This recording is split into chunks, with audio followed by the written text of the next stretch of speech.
ഇന്ന് ഞാൻ ഉണ്ടാക്കിയിരിക്കുന്ന നല്ല അടിപൊളി ഒരു റൈസ് റെസിപ്പിയാണ്. ബാച്ചിലേഴ്സിനോ ബിഗിനേഴ്സിനോ ഒക്കെ വേഗത്തിൽ ഉണ്ടാക്കാൻ പറ്റിയ ഒരു റൈസ് റെസിപ്പിയാണിത്. അധികം ബഹളങ്ങളൊന്നും ഇല്ലാതെ തന്നെ ഈസി ആയിട്ട് നമുക്കിത് ഉണ്ടാക്കിയെടുക്കാം. അതായത് മഷ്റൂം പുലാവാണ് ഇന്ന് ഉണ്ടാക്കിയിരിക്കുന്നത്. നല്ല അടിപൊളി ടേസ്റ്റാണ്.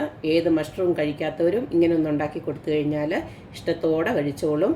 അപ്പം നമുക്ക് ഈ ഒരു റെസിപ്പി എങ്ങനെയാണ് ഉണ്ടാക്കുന്നതെന്ന് നോക്കിയിട്ട് വരാം.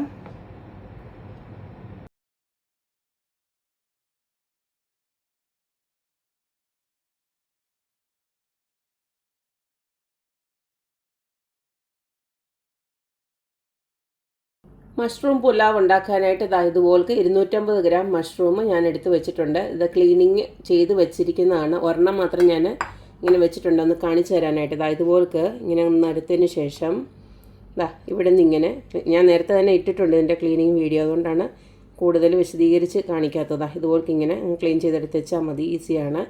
പിന്നെ നിങ്ങൾക്ക് ഇത് പിന്നെ കട്ട് ചെയ്തെടുത്ത് വെച്ചാൽ മതി, ഇത്രയേ ഉള്ളൂ. പിന്നെ ഒറ്റ കാര്യം, ഇത് മഷ്റൂം ഇങ്ങനെ ആക്കുന്നതിന് മുന്നേ തന്നെ നല്ലതായിട്ട് വാഷ് ചെയ്തെടുക്കണം. ഇങ്ങനെ ആക്കിയതിന് ശേഷം പിന്നെ വാഷ് ചെയ്യാൻ നിൽക്കരുത്, കാരണം അതിനകത്ത് കണ്ടമാനം വെള്ളം പിടിക്കും. അപ്പോൾ ഇത്രയേ ഉള്ളൂ. ഇങ്ങനെ ആക്കിയിട്ട് പിന്നെ നമുക്ക് ഇഷ്ടമുള്ള രീതിയിൽ കട്ട് ചെയ്തങ്ങ് എടുത്ത് വെച്ചാൽ മതി. കണ്ടില്ലേ, ഇതുപോലെ അങ്ങ് വൃത്തിയാക്കി എടുത്ത് വെച്ചാൽ മതി. ഇതൊന്നും കുഴപ്പമില്ല, ഇതൊക്കെ നമുക്ക് യൂസ് ചെയ്യാൻ പറ്റുന്നതാണ്. അടുത്തത് ഞാനൊരു 3 മീഡിയം സവാള ഇതുപോലക്ക് അരിഞ്ഞ് വെച്ചിട്ടുണ്ട്. പിന്നെ ഒരു 5-6 പച്ചമുളക് ഇതുപോലക്ക് റെഡിയാക്കി വെച്ചിട്ടുണ്ട്. പിന്നെ ഒരു ഗ്രീൻ ക്യാപ്സിക്കം അതും ഇതുപോലക്ക് സ്ലൈസ് ചെയ്ത് വെച്ചിട്ടുണ്ട്. പിന്നെ ഒരു 5 അല്ലി വെളുത്തുള്ളി അതും ഇതുപോലക്ക് പൊടിയായിട്ട് അരിഞ്ഞ് വെച്ചിട്ടുണ്ട്. അടുത്തതിലേക്ക് വേണ്ടത് സ്പ്രിംഗ് ഓണിയനാണ്. സ്പ്രിംഗ് ഓണിയൻ ഇതുപോലക്ക് ഞാൻ കട്ട് ചെയ്ത് വെച്ചിട്ടുണ്ട്. സ്പ്രിംഗ് ഓണിയന് പകരം നിങ്ങൾക്ക് മല്ലിയില വേണമെങ്കിലും യൂസ് ചെയ്യാം. പിന്നെ ഞാനിതിലേക്ക് കുറച്ച് അണ്ടിപ്പരിപ്പ് ചേർക്കുന്നുണ്ട്. ഇത്ര എടുത്ത് വെച്ചിട്ടുണ്ട്. ഇതൊക്കെ ഓപ്ഷനിലാണ്, വേണമെങ്കിൽ മാത്രം ചേർത്താൽ മതി. പിന്നെ ഇത് ഗാർണിഷ് ചെയ്യാൻ വേണ്ടിയിട്ട് ഞാൻ കുറച്ച് കറിവേപ്പിലയും അതുപോലെ തന്നെ 3-4 പച്ചമുളകും എടുത്ത് വെച്ചിട്ടുണ്ട്. ഇതിലേക്ക് എടുത്തിരിക്കുന്നത് ഒരു 2 കപ്പ് ബസ്മതി റൈസാണ്. ഇത് ബ്രൗൺ ബസ്മതി റൈസാണ് എടുത്ത് വെച്ചിരിക്കുന്നത്. അത് നിങ്ങൾക്ക് ഇഷ്ടമുള്ളത് ഏത് വേണമെങ്കിലും, ഞാനിപ്പോൾ ഈ ഒരു ബ്രാൻഡിൻ്റെയാണ് എടുത്തിരിക്കുന്നത്. കണ്ടില്ലേ, ബ്രൗൺ ആണ്, ബ്രൗൺ ബസ്മതി റൈസ്. ഇത് ഇത്തിരി കൂടെ ഹെൽത്തി ആണെന്നാണ് പറയുന്നത്. എന്തായാലും ഞാനിതാണ് എടുത്തിരിക്കുന്നത്. നിങ്ങൾക്ക് ഇഷ്ടമുള്ള ഏത് ബസ്മതി റൈസ് വേണമെങ്കിലും എടുക്കാം. ആദ്യം തന്നെ നമുക്ക് ഈ ഒരു അരി ഉണ്ടല്ലോ നന്നായിട്ട് കഴുകിയതിന് ശേഷം ഒരു അരമണിക്കൂർ ഒന്ന് കുതിർത്ത് വെക്കണം. ഇപ്പം നമ്മുടെ മഷ്റൂം പുലാവ് ഉണ്ടാക്കാനായിട്ട് ആ റൈസ് ഉണ്ടല്ലോ അതൊന്ന് വേവിച്ചെടുക്കാനായിട്ട് ഞാൻ കുറച്ച് വെള്ളം തിളപ്പിച്ചിടുന്നുണ്ട്. ആദ്യം തന്നെ റൈസ് ഒന്ന് വേവിച്ചെടുത്തതിന് ശേഷം ആ റൈസാണ് അങ്ങനെ ചേർക്കുന്നത്. വറ്റിച്ചെടുക്കുന്ന രീതിയിലല്ല ഞാൻ ഉണ്ടാക്കുന്നത്. അപ്പോൾ ഈ ഒരു വെള്ളത്തിലോട്ട് നമുക്ക് ആ റൈസിനൊരു മണം കിട്ടാനായിട്ട് ഞാനൊരു 2 ചെറിയ കഷ്ണം പട്ടയും അതുപോലെ തന്നെ ഗ്രാമ്പൂവും അതുപോലെ തന്നെ ഏലക്കയോട് ഇതിനകത്തോട്ട് ഇടുന്നുണ്ട്.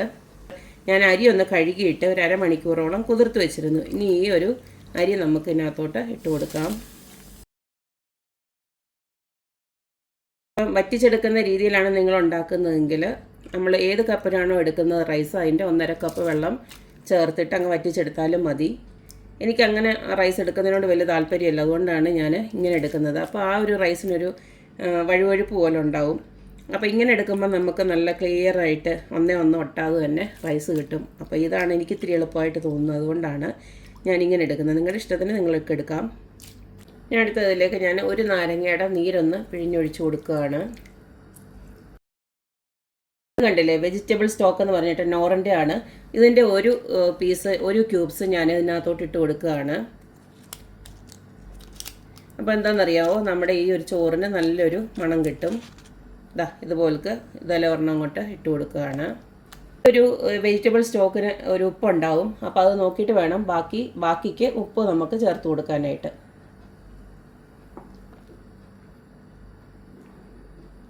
ഈ സമയം എല്ലാം കൂടെ ഇളക്കിയതിന് ശേഷം ഉപ്പ് നോക്കിയിട്ട് നമുക്ക് ആവശ്യാനുസരണം ഉപ്പൊന്ന് ഇട്ട് കൊടുക്കാം. ഇതിലേക്ക് ഞാനൊരു 1/2 ടീസ്പൂണോളം ഉപ്പിട്ട് കൊടുക്കുന്നുണ്ട്. 90% അരി ഒന്ന് വെന്ത് കഴിയുമ്പോൾ നമുക്കങ്ങ് ഊറ്റിയെടുത്തേച്ചാൽ മതി. അപ്പം ഇതൊന്ന് വെന്ത് വരട്ടെ. അരി വേവാൻ വെച്ചതൊക്കെ ഒരു 90% വെന്ത് കിട്ടിയിട്ടുണ്ട്. കണ്ടില്ലേ, ഒത്തിരി അങ്ങ് വെന്ത് കുഴഞ്ഞു പോരുത്. ഈ ഒരു പരുവത്തിന് ഇങ്ങനെ ഉണ്ടോ, ഈ ഒരു പരുവത്തിന് നമുക്ക് ഇത് ഒരു സ്ട്രെയിനർ ഉപയോഗിച്ചിട്ട് അങ്ങ് വെള്ളം ഊറ്റിയെടുക്കാം. അപ്പം ഞാൻ വാങ്ങാൻ പോവുകയാണ്. പുലാവ് ഉണ്ടാക്കാനായിട്ട് ഇതുപോലത്തെ ഒരു വലിയ പാന് ഞാൻ അടപ്പിലോട്ട് വെച്ച് കൊടുത്തിട്ടുണ്ട്. ഇതിലേക്ക് ഞാൻ 2 സ്പൂൺ നെയ്യും ഇതിലേക്ക് കുറച്ച് സൺഫ്ലവർ ഓയിലൂടെ ഒഴിച്ചു കൊടുക്കുന്നുണ്ട്.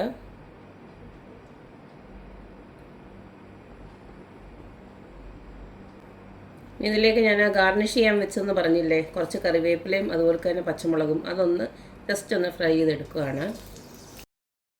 നമ്മൾ പച്ചമുളകൊക്കെ ഇങ്ങനെ വറക്കാനിടുന്നുണ്ട്. ഇത് ചിലത് പൊട്ടിത്തെറിക്കും. അത് ഇല്ലാണ്ടാക്കാൻ ചെറിയൊരു കട്ടിങ് എവിടെയെങ്കിലും ഒന്ന് ഇട്ട് കൊടുത്തതിന് ശേഷം വേണം ഇങ്ങനെ ഇട്ട് വറക്കാനായിട്ട്. അപ്പോൾ ഇത്രയേ ഉള്ളൂ. ഇനി ഇതിനെ ഞാൻ കോരിയെടുത്ത് മാറ്റുവാണ്. ഇങ്ങനെ വറക്കുന്നുണ്ട്. ഈ ഒരു എണ്ണയ്ക്ക് നമ്മുടെ ആ ഒരു കറിവേപ്പിലയുടെയും പച്ചമുളകിൻ്റെയൊക്കെ ഒരു മണവും രുചിയൊക്കെ കിട്ടും. ഞാൻ നമുക്കിതിലേക്ക് എടുത്ത് വെച്ചിരിക്കുന്ന അണ്ടിപ്പരിപ്പൊന്ന് ഇട്ട് കൊടുക്കാം. ഇതിലേക്ക് ഞാൻ കുഞ്ഞതായിട്ട് അരിഞ്ഞു വെച്ചിരിക്കുന്ന വെളുത്തുള്ളി ഉണ്ടല്ലോ, അതുകൂടി ഇട്ട് കൊടുക്കുകയാണ്. വെളുത്തുള്ളി ഇട്ട് കൊടുക്കാം. അതുപോലെ തന്നെ നമ്മൾ അരിഞ്ഞു വെച്ചിരിക്കുന്ന ഉള്ളിയോട് ഇട്ട് കൊടുക്കാം.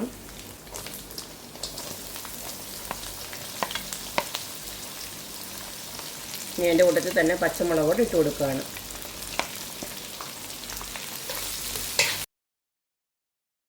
ഈ വഴറ്റുന്നതിനകത്തോട്ട് ഞാൻ ഒരു വെജിറ്റബിൾ സ്റ്റോക്കിൻ്റെ ഒരെണ്ണം ഇനിയും ബാക്കിയുണ്ട്, അതുകൂടെ ഞാൻ ഇട്ട് കൊടുക്കുകയാണ്. നിങ്ങൾക്കിപ്പോൾ വെജിറ്റബിൾ സ്റ്റോക്ക് ഇല്ലെങ്കിൽ ബാക്കിയുള്ള മസാലകളൊക്കെ ഉണ്ടല്ലോ, കുരുമുളക് പൊടി അല്ലെങ്കിൽ നമ്മൾ ഇട്ട് കൊടുക്കാം.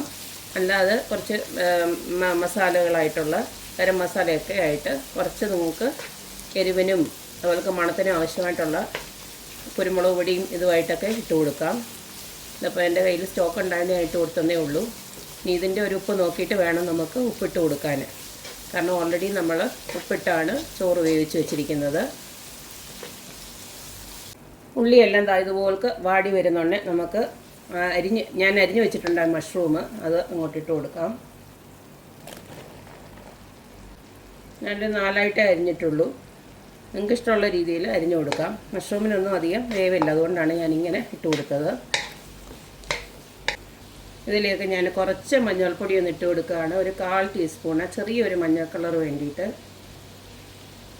അതുപോലെ തന്നെ കുറച്ച് കുരുമുളക് പൊടിയോട് ഇട്ട് കൊടുക്കുകയാണ്. നിങ്ങളുടെ എരിവനുസരിച്ച്, നമ്മൾ ഓൾറെഡി പച്ചമുളകൊക്കെ ഇട്ടിട്ടുണ്ട്, എന്നാലും കുറച്ചുകൂടെ ഇട്ട് കൊടുക്കുകയാണ്. അടുത്തത് ഞാൻ ഇട്ട് കൊടുക്കുന്നത് ക്യാപ്സിക്കം ആണ്, അതുകൂടെ ഇട്ട് കൊടുക്കാം.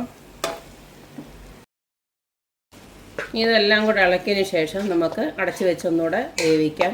കാരണം ഇതിനകത്ത് തന്നെ വെള്ളമുണ്ട്, അതുകൊണ്ട് ഇനി പ്രത്യേകിച്ച് വെള്ളമൊന്നും ഒഴിച്ച് കൊടുത്ത് വേവിക്കേണ്ട കാര്യമൊന്നുമില്ല. കാരണം മഷ്റൂമിനോ അല്ലെങ്കിൽ ഈ ഒരു ക്യാപ്സിക്കത്തിനോ ഒന്നും അധികം വേവൊന്നുമില്ല. ക്യാപ്സിക്കം ഒക്കെ ഇത്തിരി ഒന്ന് കടിക്കാൻ കിട്ടിയാലും കുഴപ്പമൊന്നുമില്ല. അപ്പം ഞാനിതൊന്ന് അടച്ചു വെക്കുകയാണ്. അഥവാ നിങ്ങൾ ചോറ് വറ്റിച്ചെടുക്കുവാണെങ്കിൽ ഈ ഒരു സമയമുണ്ടല്ലോ, നിങ്ങൾ ചൂടുവെള്ളം, ഞാൻ പറഞ്ഞ ഒരു ഗ്ലാസ്സിന് 1.5 ഗ്ലാസ് എന്നുള്ള രീതിയിൽ ചൂടുവെള്ളം ഒഴിച്ച് കൊടുത്തതിന് ശേഷം കുതിർത്ത് വെച്ചിരിക്കുന്ന അരിയോടെ ചേർത്ത് വറ്റിച്ചെടുത്താലും മതി. ഏതായാലും ഞാനിത് അടച്ചു വെച്ച് ഒരു 10 മിനിറ്റ് ഒന്ന് വേവിച്ചെടുക്കാൻ പോവുകയാണ്. ഈ സമയം ഇടയ്ക്കിടയ്ക്കൊന്ന് ഇളക്കി കൊടുത്തേക്കണം.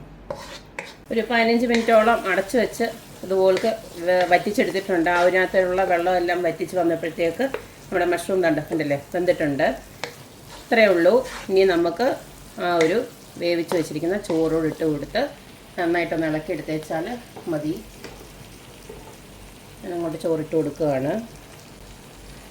കുറേശ്ശെ ഇട്ട് കൊടുത്ത് ഇളക്കി എടുക്കാം.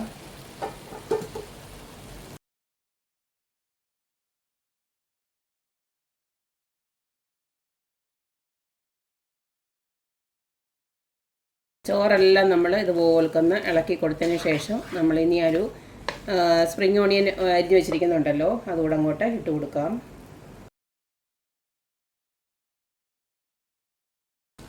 ഈ സമയം നമുക്ക് ഉപ്പും എരിവും ഒക്കെ നോക്കിയിട്ട്, ഉപ്പ് വേണമെങ്കിൽ ഉപ്പും എരിവ് വേണമെങ്കിൽ ശകലം നമ്മുടെ പെപ്പർ പൗഡർ കൂടെ ആഡ് ചെയ്ത് കൊടുക്കാം. അപ്പോൾ ഇത്രയേ ഉള്ളൂ. നമ്മുടെ അടിപൊളിയായിട്ടുള്ള മഷ്റൂം റൈസ് ഇവിടെ റെഡി ആയിട്ടുണ്ട്. മഷ്റൂം പുലാവ് നല്ലൊരു ടേസ്റ്റുള്ള ഒരു റൈസാണ്. മഷ്റൂം ഒന്നും അല്ലാതെ കഴിക്കാൻ ഇഷ്ടമില്ലാത്തവർക്ക് ഇതുപോലെ ഒരു റൈസ് ഉണ്ടാക്കി കൊടുത്തു കഴിഞ്ഞാൽ ഒരിഷ്ടത്തോടെ കഴിച്ചോളും. ഇതിൻ്റെ കൂടെ എനിക്കൊരു പപ്പടോടെ കിട്ടിക്കഴിഞ്ഞാൽ കുശാലായി. പിന്നെ നിങ്ങൾക്ക് അച്ചാർ വേണമെങ്കിൽ അച്ചാർ കൂട്ടിയോ എന്ത് വേണമെങ്കിലും കൂട്ടിയിട്ട് ഇത് കഴിക്കാം. പ്രത്യേകിച്ച് കറികളൊന്നും ഇല്ലാണ്ട് തന്നെ ഇത് നല്ല സൂപ്പറാണ് കഴിക്കാനായിട്ട്. അപ്പം ടിഫിൻ ബോക്സിൽ കൊടുത്തു വിടാനോ അല്ലെങ്കിൽ ഓഫീസിലൊക്കെ കൊണ്ടുപോകാനോ ഒക്കെ നല്ല ഒരു അടിപൊളി ഈസി റെസിപ്പിയാണ്. അപ്പോൾ എല്ലാവരും ഇതൊന്ന് ട്രൈ ചെയ്ത് നോക്കുക, അഭിപ്രായങ്ങൾ അറിയിക്കുക. അപ്പോൾ എപ്പോഴും പറയുന്ന പോലെ തന്നെ എൻ്റെ റെസിപ്പീസ് ഇഷ്ടമുള്ള എല്ലാവരും please like, share and subscribe. അപ്പോൾ ഇനി ഒരു അടിപൊളി വീഡിയോ ആയിട്ട് വരുന്നവരേക്കും ബായ്.